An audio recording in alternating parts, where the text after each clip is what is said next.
Hello, my name is Matthew Pfeiffer with MattPfeifferCoach.com. Welcome to my YouTube channel. On this channel, I create videos and content about toxic, narcissistically abusive relationships.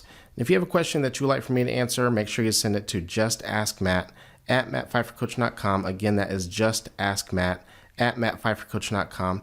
Just make sure you keep that email 2 to 3 paragraphs max and be very direct and to the point of what your question actually is. And also make sure you hit the subscribe notification and the bell notification so you're notified each and every time I upload a new video. The fastest way to work with me though is to go to the links below, and I have several different services that I offer. Some of them are free, some of them cost, but either way, if you would like to connect with me, all of my links are down below. With all that being said, let's get into today's email. And so today's email comes from a person who is out of the relationship, and they are noticing that the narcissist is starting to self-deprecate themselves. They're starting to self-sabotage, and they would like to know some insight on why the narcissist is doing this. And so let's get into today's email. So today's email reads, "Hey Matt, 2 years ago I left my narcissistic husband after 19 years of marriage.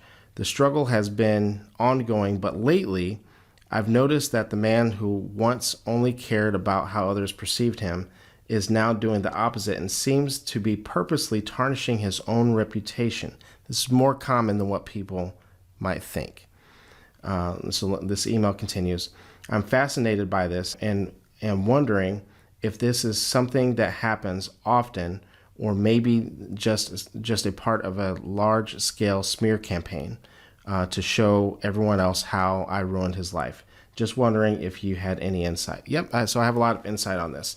So this is more common than what people might think. We have to remember that there's a deep-rooted insecurity that narcissists are dealing with. So they can and they will self-sabotage if there's something to be gained out of it.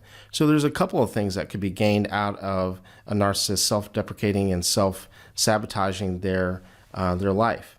Number one, especially in this situation where you're hearing it third party, if you're hearing that, quite often the intent is that it gets you to feel bad for them. It gets you to go back into that rescue mode that may have worked for them in the past.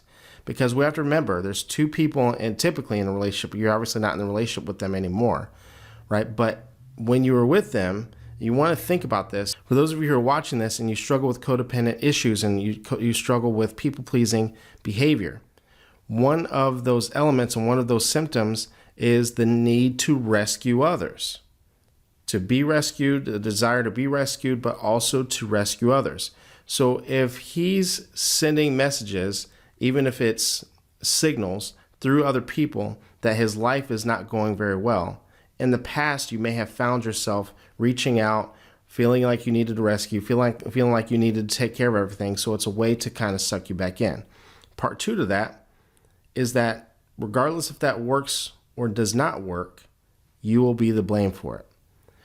I can't pay my bills because of what she did to me, the way that this person treated me and what happened, and because of what they've done for me, or because of what they did to me, because they left me in shambles and they left me like this, and then they flip it over into victim mode. With narcissists, it's very black or white thinking. So typically they will want to devalue you in some way or form, and get you, in this type of situation, get you to rescue them and get you to take care of them, or, right, they paint themselves as the victim and you and the villain.